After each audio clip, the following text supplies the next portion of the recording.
Luiz Henrique, provavelmente ninguém me conhece, eu sou da Fundação Joaquim Nabuco, pesquiso a interiorização do ensino superior federal desde 2010 e estava em campo entrevistando professores aqui. Já tive com Maria algumas vezes também incomodando ela. Então a pergunta é bem curtinha.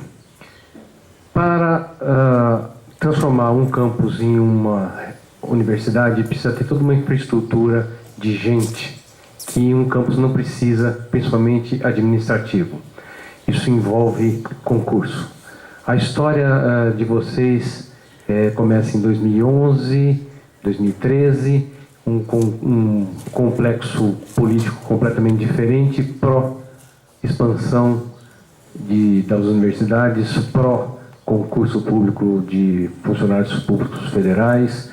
E então a minha pergunta é, assim, mais ou menos, que proporção de docentes e técnicos vocês contrataram na hora que fizeram os concursos? E em que sentido você acha que conseguiria-se hoje concursos públicos para completar carências de quadro técnicos?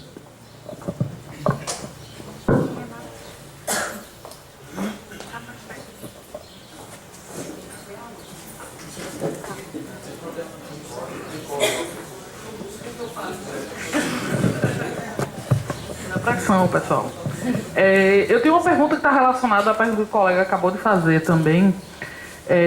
Teria algumas outras relacionadas a esse processo de formação de grupos de trabalho. Essa pergunta mais técnica, talvez depois a gente possa discutir mais especificamente sobre elas, né? Perguntas relacionadas a quanto tempo levou essa formação de grupos de trabalho. Me parece que só agora há realmente o início da consolidação de um corpo administrativo específico que não necessita, vamos dizer assim, dessa terceira jornada, dessa ampliação de uma jornada do trabalho administrativo para os docentes, né? A gente sabe que a gente faz parte desse trabalho administrativo, mas vamos e convenhamos, nem todos temos esse dom do trabalho administrativo ou o interesse do trabalho administrativo. Então essa seria uma coisa. Quanto tempo levou esse processo?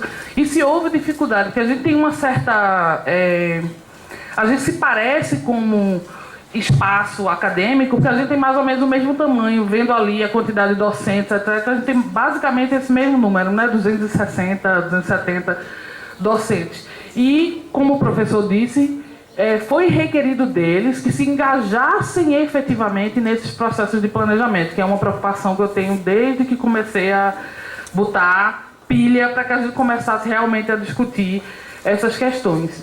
E aí, isso requer que a gente se engaje, né? E eu queria saber, assim, eu sei que houve uma aceitação da comunidade com relação a esse processo, mas como foi essa participação efetiva nesses grupos de trabalho, na decisão de que grupos seriam necessários, nesses processos formativos durante esse tempo também, porque nem todos nós que somos formados dentro de uma lógica da carreira acadêmica, temos essa preparação para o trabalho administrativo ainda. Então eu posso pegar um documento que é extremamente denso no seu sentido jurídico e a gente não tem necessariamente acesso às formas como aquilo vai se aplicar na prática para fazer esse processo trabalhar. Então eu vou, como tem outras questões, depois eu faço, se der outras questões, eu discuto um pouco mais, mas eu vou me concentrar nisso por um sentido prático mesmo, de como é que a gente constrói esse processo de trabalho coletivo, porque eu acho que, com as particularidades da gente na UASH, essa preocupação, e eu estou falando como uma pessoa que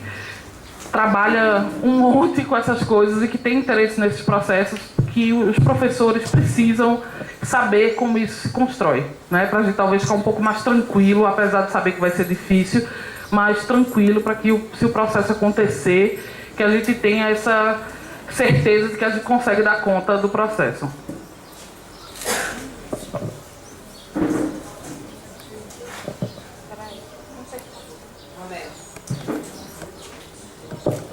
Boa tarde a todos. Professor, a gente consegue enxergar muitas semelhanças na vossa instituição com a nossa unidade aqui, localizada numa região parecida, afastada. Eu queria saber se Vocês tiveram dificuldade, como a gente tem tido, né? Estou aqui desde 2006, desde os primórdios da UAST mesmo, então quem está aqui como eu, alguns estão desde o começo, nem todos, né? E principalmente estudantes que não vivenciaram o que a gente vivenciou, né? E agora que a gente está suprindo nosso problema de mobilidade, de infraestrutura, de organização, etc. e tal, e a gente pode ver ali, o seu mesmo setor, tem lugar ali ainda que está com lama, acessibilidade de um bloco para outro. Então, como é que ficava essa questão? Vocês tiveram apoio das prefeituras? Como é que era essa questão de transporte público? Se era pior enquanto campus, ou se continua com esse problema, se melhorou porque virou instituição independente, né? E a gente vê o papel das unidades dos novos campos, né? Então, se vocês não tivessem se transformado numa nova universidade, que é uma pergunta que é uma pergunta não, que é uma afirmação que a gente, uma constatação que a gente tem aqui. Quantos de nossos alunos teriam acesso ao ensino superior se a UAST não tivesse vindo para cá? Que é a mesma coisa. Quantos alunos de lá, daquelas regiões do país inteiro que estão migrando para estudar lá na UFCA, né? Então, se vocês não tivessem se transformado numa nova universidade, onde é que esses alunos estariam, né? E só para complementar, que pode ser respondido para a professora Maria,